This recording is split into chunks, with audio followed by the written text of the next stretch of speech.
Hey, it's Mazzy here, and it's Bob Dylan's birthday, his 80th birthday. I'm recording this on May 24th, 2021, and I want to celebrate Bob's birthday. Now, instead of just doing an overview of his records, I thought I would do something a little different for me because I did recently do a ranking video. So if you want to see that Bob Dylan album ranking video, the mood I was in at the time I made that video, my favorite Dylan records, there's a link below. Check on that and check it out. But I want to talk about live shows, live Dylan, and not every single live show. It's massive, the never-ending tour and everything else, in the early 60s tours in England and on and on and on. I want to talk about the 11 shows that I saw. I saw Bob Dylan 11 times over the years. So I'm going to go through each show a little bit. I'm going to showcase the album that came out around that time, and if there was a live album or a album that came out posthumously with the bootleg series years later. So just to give you a little background here, Bob Dylan ended his concert touring in the 60s in 1966. He toured London. Soon after that, he got into a motorcycle accident, so he stopped touring. However, he did obviously make a lot of great records. And then he showed up at the concert for Bangladesh in 1971, helping George Harrison and Ravi Shankar out. And I wish I'd seen that tour at Madison Square Gardens in New York, but unfortunately, or fortunately, I'm a San Francisco boy on the West Coast. So it wasn't until 1974 that I first saw Bob Dylan. And I was working in record stores starting, my first record store job was in 1973 at a California chain called the Warehouse Records, and the first two Dylan albums that came out while I was working in record stores was the Columbia Parts and Pieces record called Dylan, and then his first record for Asylum Records, Planet Waves. This came out in 1974, and this is Dylan backed by the band. And I like this record. It's a looseness to it, great songwriting. It's usually not on people's top lists, including mine, unfortunately. But when I'm in the mood for this, it's such a fabulous record. So this came out in 74, and a major tour was organized by Bill Graham. Bill Graham of Fillmore fame produced this show across the country, and it was a massive tour, probably the biggest tour of 1974. I was able to get tickets through a lottery system. This is the little sheet that came with my copy of this album. Is a UK original pressing of Planet Waves. But I saw that tour, and at the end of this video, stand by because, and hopefully you'll wait to the end, there's some pictures, 6 or 7 photographs I took, or a selection of photographs I took at that show at the old Coliseum. It was such an amazing show. Dylan and the band, I mean, Dylan was really rocking then. You go your way, I'll go mine. The way he screamed it out and sang it was really different than he had sang it before. Obviously, there was an acoustic set, and it was really a beautiful concert. And this is the result. This came out at the end of 1974 to celebrate the concert. This is Before the Flood, Bob Dylan, the band, live in concert.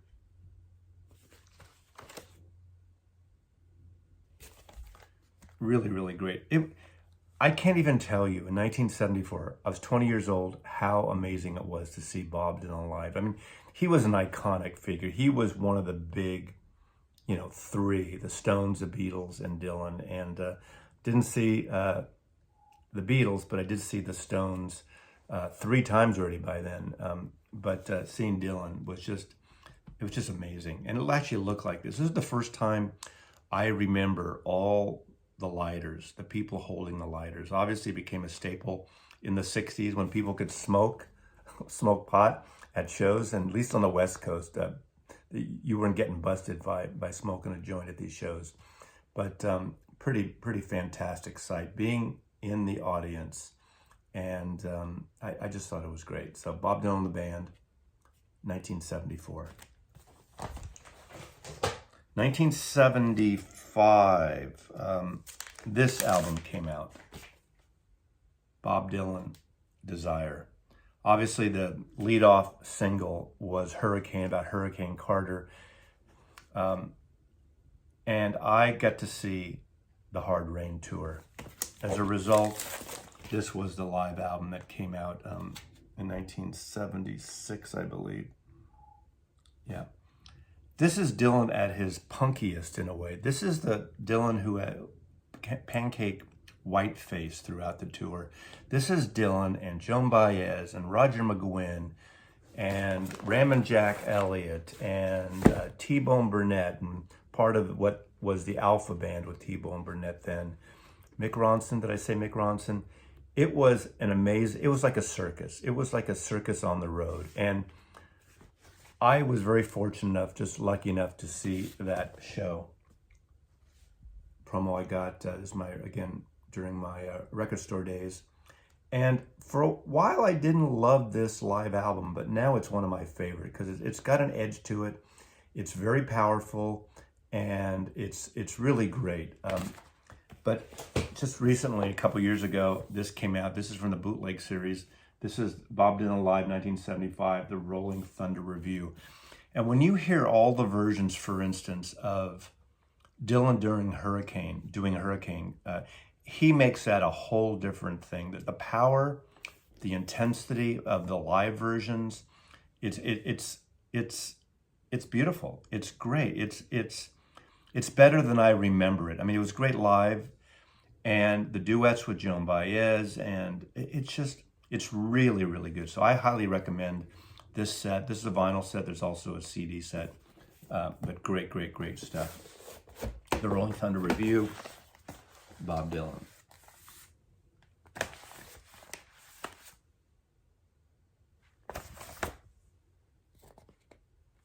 Nice hat, Bob. Happy birthday there. 1976. I was lucky enough to score a ticket to Winterland for the Last Waltz at Thanksgiving Day, November 1976. $25, which was a lot of money at the time. Of course, you all know the Last Waltz. If you haven't seen the Martin Scorsese show, live documentary of that, you need to see it. It was one of the best theater experience I ever had. Dylan showed up, Eric Clapton, Neil Diamond, Emmylou Harris. Oh, Emmylou Harris was not there, actually. She's on the movie version. Dr. John, Joni Mitchell, Van Morrison, Ringo Starr, Muddy Waters, Ron Wood, Neil Young. Staples were not there either. They're only in the film version, a studio segment towards the end. But this was a fantastic experience. And they offered Thanksgiving dinner. I missed the dinner because my parents wanted me to have dinner with them. So I went to their place for dinner first. And then literally at 4 o'clock or 5 or 5:30, I left. And I don't remember the exact time, but we missed the dinner. They were breaking down the tables in Winterland. All the sets were provided. They did a whole stage setup with these lights you've seen in the movie. Were provided by the San Francisco Opera. They had poets like Michael McClure, sort of the North Beach poetry readings and things in between, and it was pretty amazing. And Dylan, of course, nobody knew who was going to perform. Nobody was announced, but you knew it was going to be special. Of course, if the band are, saying goodbye, Bob Dylan would be there, and of course he was. So the Last Waltz, 1976. 1978 is when I backpacked through Europe. I went first to London, my very first trip to London. I went over to Paris after that. I met my friend Jazz Brooks. We had been college roommates, and after I met him in Paris, and we traveled through Germany, Austria. I split up, went down the coast from Italy through Yugoslavia at the time. My father was born there, so I wanted to go to where he was born in Kotor, a fjord just below Dubrovnik. I went back to Italy and met up with Brooks again. And I went to Amsterdam. And I remember being in a record store. I was kind of jonesing for music because this is before you could have Walkmans or anything like that. So you didn't have music. And having been, growing up playing records in the music business, I just missed hearing new records all the time. So I went to a record store in Amsterdam, and two of the records I remember listening to was this album, Street Legal, and Bruce Springsteen's Darkness on the Edge of Town, and Ry Cooder's Jazz. I listened to those three because unlike American record stores, European record stores, you could listen to records and everything, and they weren't sealed. So I listened to these three, so I got to hear it. I saw a poster of Dylan and Eric Clapton performing in Rotterdam, which is not too far from Amsterdam. So I saw the tour after this, and some people call it the Bob Dylan Vegas tour. And this was a result. This originally only came out as a Japanese import. I think it came out years later on CDs and then vinyl later, but it was only a Japanese import. Double live album, Budokan 78. Big band, Vegas band, singers. There must have been 15, 20 people on stage, as I recall. I don't remember exactly. So I saw this album in an outdoor stadium in Rotterdam, and I was blown away. I loved it. And then when I came home, luckily, the way the leg was touring, that fall or into summer, I don't remember the dates now, I saw the same tour in Oakland at the Oakland Coliseum again. Same place where I had seen him in 1974. So it's great to see him 4 years later, a whole different show. What's great about Dylan, every show was different. His voice, as we all know, changes, and it was pretty amazing. So Budokan, Rotterdam, Oakland, Bob Dylan, live. All right, 1979 comes along, and this album comes out. I think this is a beautiful album, recorded by Jerry Wexler and Barry Beckett. Mark Knopfler is on it. This is one of Bob Dylan's best recorded records, best sounding record. It's really beautiful. Some people were turned off by the whole Jesus thing, but I thought it was great. I just love this record. I love his voice when he returns at the very end, just him on a piano, very gospel-y number and everything. So Bill Graham books him at the Warfield Theater, which is not a huge place. It's those, grand movie theaters, but not one of the larger ones. Bill Graham had been doing some shows at the Warfield Theater on Market Street, and they booked Bob Dylan for, I believe it was 7 nights, I think, in a row, which was unheard of, and this is 1979. So Dylan was still hot. I think a lot of people hadn't heard this record yet, but it was selling. So I got tickets for the opening night, and I think it was I don't know which other night, the 6th or 7th show. I can't remember exactly what night was the second show, with my girlfriend Nancy at the time. We sat up in the balcony, old movie theater, and Dylan plays with his band, and they sounded great, and he played a lot of songs from this record, a lot of religious Christian songs that we didn't know. It kept going on and on. People were yelling out. It was almost like the Judas when Dylan goes electric. Some people were yelling out, Mr. Tambourine Man, like Rolling Stone. He didn't play one hit. He didn't play one secular song. Every song he played was from this album and what would be the next album, I believe, Saved. People were booing. I'd say I saw at least 20, 30 people walk out. It was hysterical. My buddy Larry left, and he was so pissed in his office that when I went to his office several days later, he had a copy of this literally nailed, the record itself nailed to the wall. And I mean, it's pretty bad.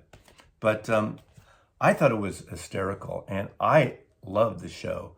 And then I went again later in the week, and Mike Bloomfield came and played several songs with him. And of course, Mike Bloomfield was all over Highway 61 and had played with Dylan, and he was a staple of the San Francisco music scene.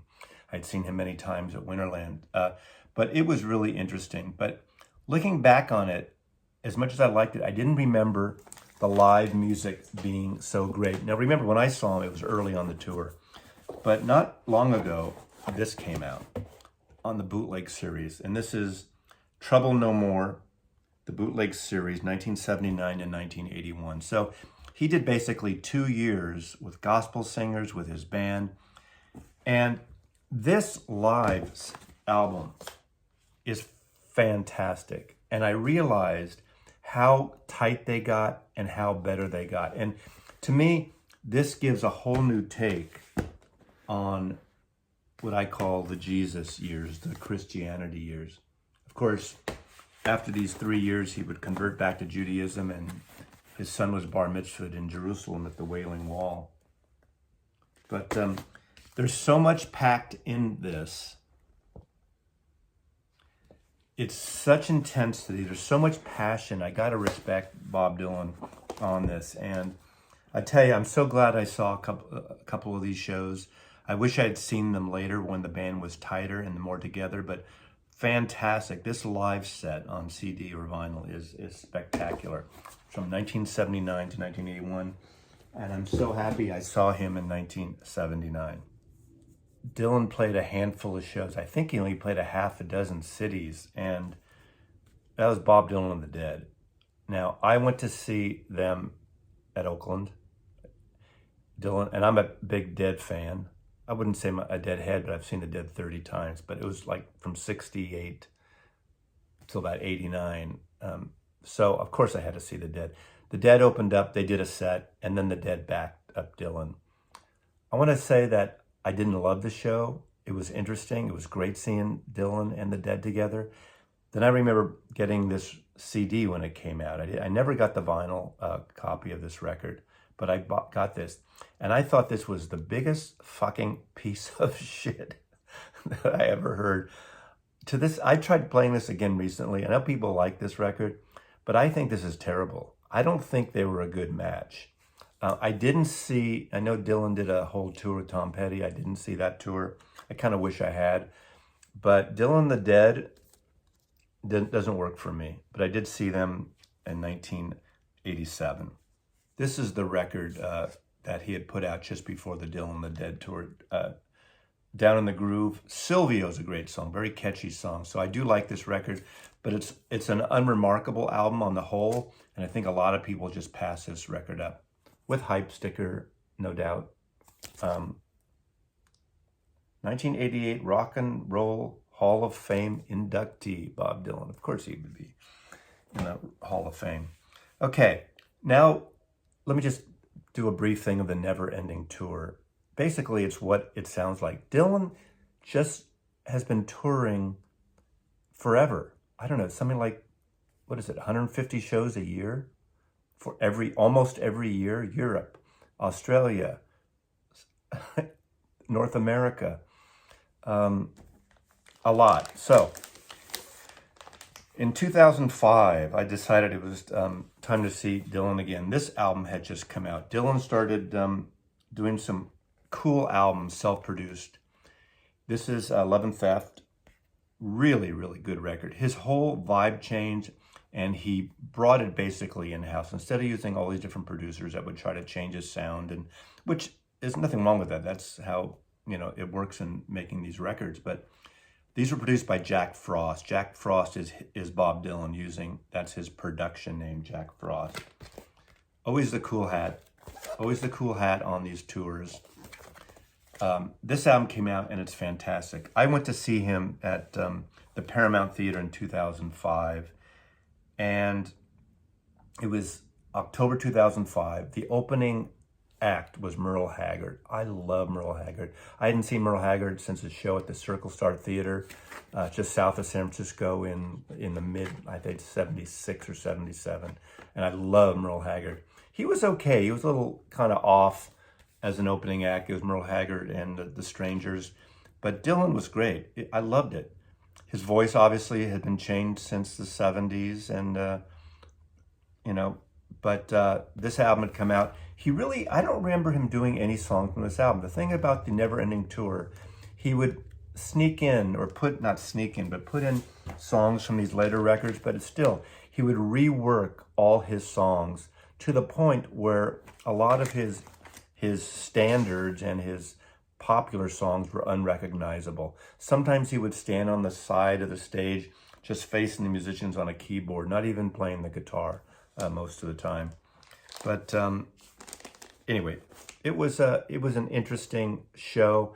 I don't remember it being remarkable, but the Paramount Theater is an old movie palace, literally one of the biggest movie palaces on the West Coast that had been revitalized. And I had seen so many amazing shows there, from Bob Marley and the Wailers to Boz Scaggs to Bruce Springsteen. And it's just a very civilized place to see music. I mean, maybe rock and roll music shouldn't be performed in civilized places, but I'd say it was. 2009, Together Through Life. This album came out. Again, another Jack Frost production. A beautiful, beautiful Bob Dylan record. I'm a big fan of records that Dylan did since 1999 to this day. Really good. His voice obviously is different, but really, really strong. I saw him at 2009 at the Greek Theater in Berkeley. It's very close to the end to the UC Berkeley campus, and it was a fantastic show. So, but again, I don't remember specifically about it. These are times to see Dylan. I mean, we all want to see Dylan. I had seen him so many times where I thought he was better. So it was hard to really compare this stuff. And sometimes there's a sameness to his concerts lately where the songs don't stand out. Sometimes, again, you're listening to a song and it might take a minute or two to realize what song he's singing because the arrangements are so different. The last time I saw Bob Dylan was in 2012, just about a year and a half before I moved out of San Francisco to Seattle.